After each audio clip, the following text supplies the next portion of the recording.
6 here. Following are the identifying marks of a remnant. It says here they keep the commandments of God and the spirit of prophecy. They are sealed in their foreheads. They are health reformers. They are not Laodiceans, but Philadelphians. They will sing the song of Moses. They are not connected to any denomination. And we will study this. Brother Johnson, they will. Yeah, they will do that as well. Okay, now let's go to the first one here. Thank you, Brother Dave. The dictionary defines a remnant. It says here that a small remaining quantity of something. So basically, it's just going to be a small group. Okay. Google actually defines also a remnant. When you hear the term remnant as it used in the Bible, it refers to a group of people who remain loyal to God after a time of believers that will exist in the last days when earth is at worst. That means when apostasy are going to be waxing stronger, will be a group of people, small people, who will stand, who will define themselves obedient to God. And according to Matthew 22, verse 2, actually 2, 19. Okay, I made a mistake here. A wedding. That during this wedding, actually, the king provided the garments for those who attend the wedding. And in verse 11, when the king came in to see him, "Friend, how comest thou not with him?" And he was speechless. Then said the king to the servants, bind him hand and foot, take him away, and cast him into outer darkness. There is weeping and not. Many are called, but how many are chosen? Only few are chosen. That means many people are being invited, but only few are going to make it. Okay.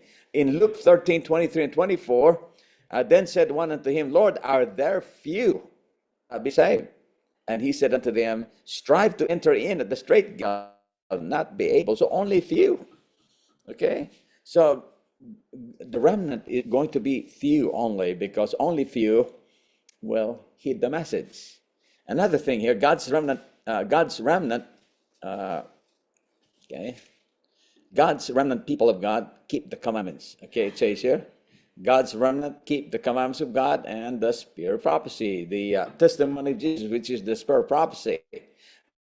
Revelation 12:17, and the dragon was wroth with the enemy of Jesus Christ. And what is the testimony of Jesus Christ? Revelation 19:10. The testimony is the spirit of prophecy. Okay. Now remember that the last deception of Satan is to make of none effect the spirit of prophecy. Okay. Matthew 7:21 to 23, it says here, not everyone that saith unto me, Lord, Lord, shall enter into the kingdom of heaven, but he that doeth the will of my Father which is in heaven. So only those who do the will of God. Now what is the will of God? The Ten Commandments, Psalms 40 verse 8. Okay. So many will say to me in that day, Lord, Lord, have we not prophesied in thy name? And in thy name have cast out devils, and in thy name done many wonderful works? And then will I profess unto them, I never knew you. Depart from me, ye that work iniquity. See, only few, okay, will be obeying God's commandments. In Romans 9 verse 27, Isaiah also cried concerning Israel, though the number of the children of Israel be as the sand of the sea, a remnant shall be saved. So there will be a lot of Christians today, but a remnant only, a small quantity of people will be saved. Why only few? According to Isaiah 10:22, for though thy people Israel be as the sand of the sea, yet a remnant of them shall return. Return to who? Where? To Christ. So only people will actually follow Christ. Isaiah 10:21, the remnant shall return, the remnant of Jacob unto the mighty God. That means only few will come to Christ, will come to God. They will be obedient to God. Will remain obedient to God. Only few. So there's a lot of people going to church. People going to thousands, 26 million in just one denomination. Yeah. But there's going to be only few there. Only few. And I hope we are part of the few. Who's the multitude? What is the multitude? Now let's just find us as we go along, because there's the reason why it's only a remnant, because there's two groups of people that would be translated. In the next slide, God's remnant people are sealed in their foreheads. Okay. Now it says here in let me read from, this is taken from Review and Herald, but we can also go to the Bible after this. Review and Herald, August 1, 1849 says, I saw 4 angels who had a work to do on the earth and were on their way to accomplish it. Jesus was clothed with priestly garments. He gazed in pity on the remnant, then raised his hands upward and with a voice deep pity cried, my blood, Father, my blood, my blood, my blood. Then I saw an exceeding bright light come from God, who sat upon the great white throne and was shed all about Jesus. Then I saw an angel with a commission from Jesus swiftly flying to the 4 angels who had a work to do on the earth, and waving something up and down in his hand and crying with a loud voice, hold, hold, hold, until the servants of God are sealed in their foreheads. I asked my accompanying angel the meaning of what I heard and what the 4 angels were about to do. He showed me that it was God that restrained the powers, and that he gave his angels charge over these things on the earth, that the 4 angels had power from God to hold the 4 winds, and that they were about to let the 4 winds go. And while they had started on their mission to let them go, the merciful eye of Jesus gazed on the remnant and pleaded with him that he had spilled his blood for them. Then another angel was commissioned to fly swiftly to the 4 angels and bid them hold until the servants of God were sealed with the seal of the living God in their foreheads. So this remnant are going to be sealed with the seal of the living God in their foreheads. Now, how many were sealed though? Actually quoted from Revelation 7. Many were sealed. It says in Revelation 7, 1-4, and after these things, I saw 4 angels standing at the 4 corners of the earth, holding the 4 winds of the earth, that the wind should not blow on the earth, and nor on the sea, nor on any tree.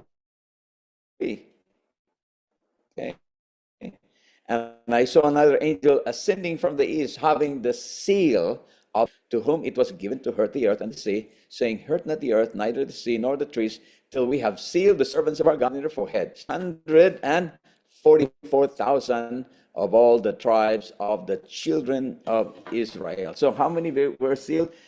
144,000 of all the tribes of the children of Israel. Now, who represent the children of Israel? Do we represent the children of Israel?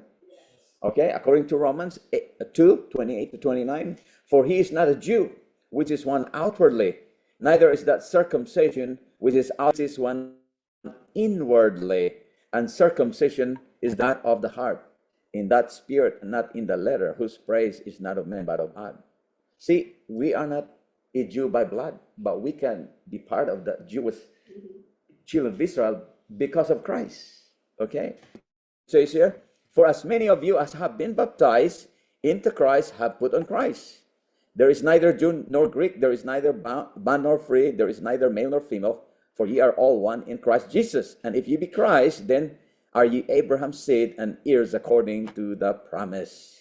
Okay? And also in 2T 109, it says here also, I was shown that those who are trying to obey God and purify their souls through obedience to the truth are God's chosen people, his modern Israel.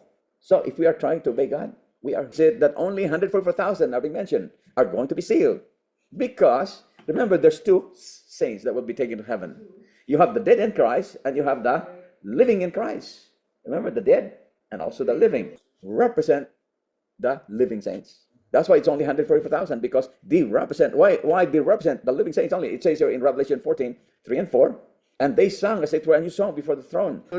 Learn that song, but the 144,000 which we redeemed from the earth.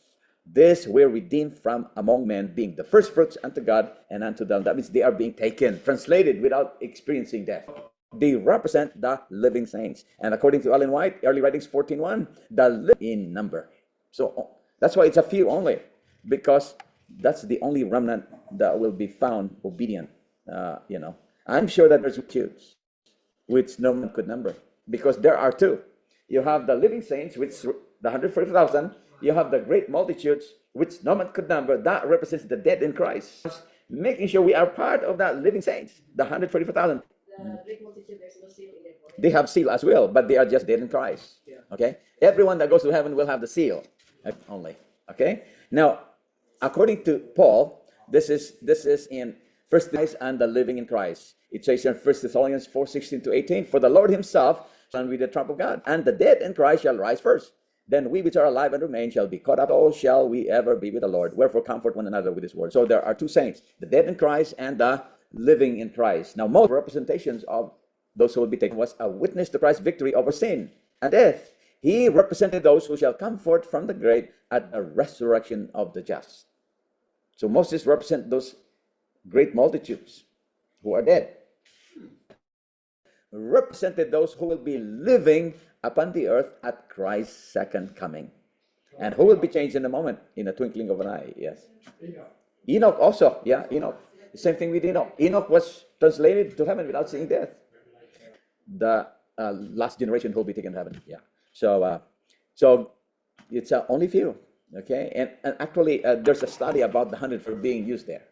That's why we have to make sure that we have to be part of that. Okay?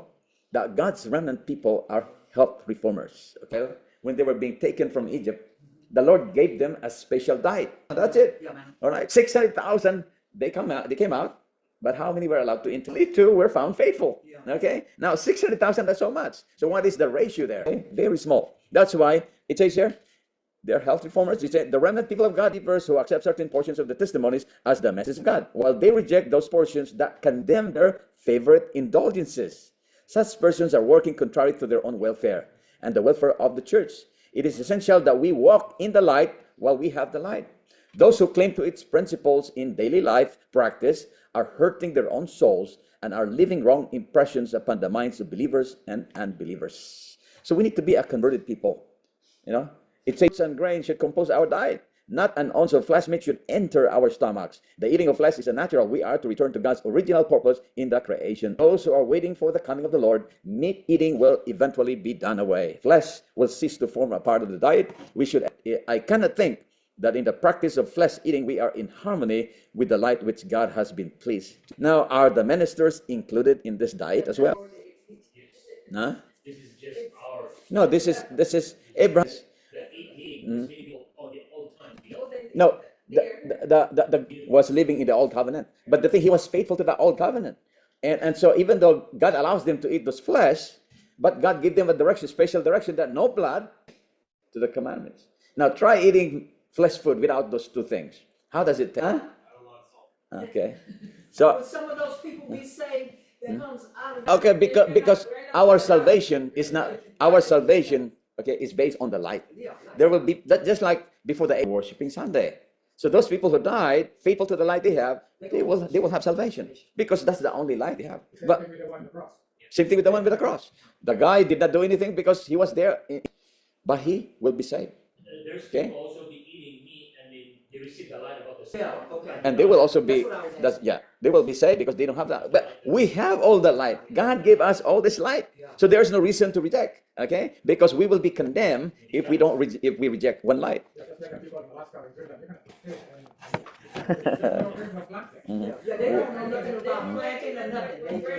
It says here that ministers are included in this diet. It says here that let not any of our ministers set an evil example in the eating of flesh meat. Let them and their families live up to the light and their own nature and the nature of their children.